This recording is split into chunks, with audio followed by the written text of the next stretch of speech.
To my knowledge, this jury is being asked to look further into the past than any jury in the history of American jurisprudence. That places you folks at a considerable disadvantage. Evidence has been lost. They don't have the bullet.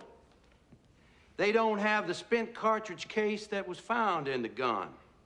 They don't have the live ammunition that was found in the gun. Where is it? Nobody knows. Does this create reasonable doubt? Of course it does. And you have heard a number of witnesses testify that years after the crime, Mr. Beckwith said this or Mr. Beckwith said that. But the defense has presented you with an eyewitness, a sworn officer of the law who has testified under oath that he saw the defendant in Greenwood, Mississippi, over 90 miles from Jackson, less than an hour after the murder. Does that create reasonable doubt? You bet it does. And reasonable doubt means one thing, and one thing only. By law, you must render a not guilty verdict. Forget that it's Byron DeLay Beckwith. Forget that you may not like him, that you may not agree with him. Judge the evidence, and judge it fairly. Because in the United States, we don't do that for people we just like and admire. We do that for everybody that's on trial in an American court of law. Because if the system doesn't work for Byron DeLay Beckwith, it doesn't work for anyone. I ask you to let the system work.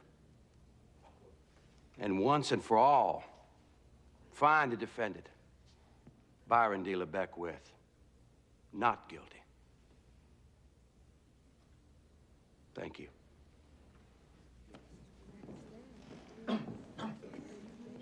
Mr. DeLauder.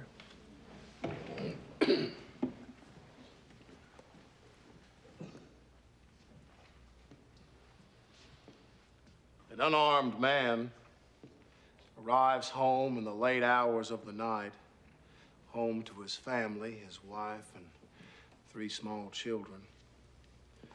Gets out of his car, and with his back turned, is gunned down by a coward. That coward is Byron DeLay Beckwith.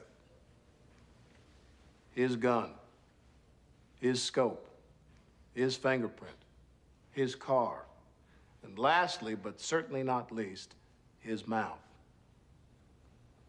When he thought he'd gotten away with it, he couldn't keep his mouth shut with people he wanted to impress. And now his venom has come back to do him in because, ladies and gentlemen, there is no statute of limitations on murder. The law doesn't say that if you killed somebody 10 years ago or 20 years ago or even 30 years ago that you don't have to pay the price. And the law doesn't say that if you're 50 years old or 60 years old or 70 years old that you don't have to pay the price. No man is above the law. And for what reason was Medgar Evers' life taken? For wanting some degree of equality for himself, his family, and his fellow man. Ladies and gentlemen, when that kind of murder happens, no matter who the victim, no matter what his race, there is a gaping wound laid open on society as a whole. Justice has sometimes been referred to as the soothing balm to be applied to the wounds inflicted on society. But when there is no justice, those wounds can never be cleansed. Those wounds can never be healed. When I addressed you in my opening statement, I said that this was a simple case Well, I was right and I was wrong. The evidence is simple, and the conclusion is more than obvious. But the reason we are all sitting in this courtroom so many years after this disgraceful assassination took place is anything but simple.